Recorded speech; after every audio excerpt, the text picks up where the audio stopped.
দেয় না। আজকে কয় কালকা কয়, এরকম করতে করতে আর কোনো টাকা পয়সাই দেয় না।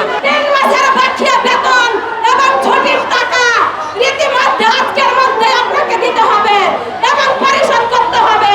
আপনি তো টাইম দিয়েছিলেন একটা, যে 12টার মধ্যে একটা সমাধান হবে। এই কি খেলানো সমাধান আপনার?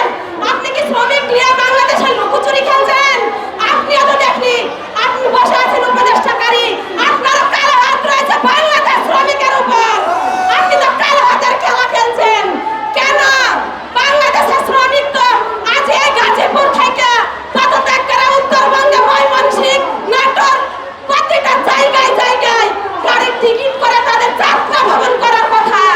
আপনার এই শ্রম ভবনে বসে থেকে আখ্যাত হয়ে রক্তপাত করার কথা নয়। বেতন না পাইলে কেমনে ঈদ করবো? বাসায় আত্মীয় স্বজন আছে, মা বাপ আছে, কেমনে টাকা ছাড়া তো আর ঈদ করা যাইব না।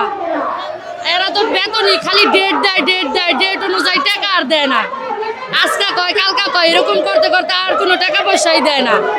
কত পুলিশ যায়, কত প্রশাসন যায়, সবাই ডেট দেয়, কেউ ডেট অনুযায়ী টাকা পয়সা দেয় না। আমরা রাস্তার মধ্যে ঈদ কাটাবো, এছাড়া আমাদের উপায় নাই। যদি মাল যদি বেতন না দেয় তা আমরা রাস্তার মধ্যে পোলাপান নিয়ে বাসায় যাবো, পোলাপান দেবো, আমাকে জামা কিনে দাও। তারা মুখটা কীভাবে দেখাবো তাদের কাছে? আমাদের মতো কষ্ট কেউ বুঝতে না। আমরা গরিব মানুষ দেখি, গরিবের চাকরি করে দিকে আমাদের দাম নাই দিনের মধ্যে। আছে বড় করে দাম, বড় লাখ লাখ কোটি করে জামা কাপড় কিনে আমরা কষ্ট করে পরিশ্রম করে তাদের টাকা পাই না।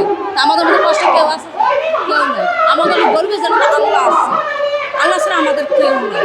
দয়া করেন, সবার দেশ জ্বালিয়ে দেন, আমাদের মধ্যে কেউ যেন কষ্ট না করে। আমরা যে গার্মেন্টস কষ্ট করি, কেউ যেন আমাদের মধ্যে কষ্ট না করে দিনের মধ্যে। আমরা কি করে ঈদ করবো বলেন? আমরা তো কিছুই দেন, আমরা বেতন করে 2 মাসের বেতন 3 মাসের বেতন বাকি খরচ দেয় না, ছুটির টাকা দেয় না।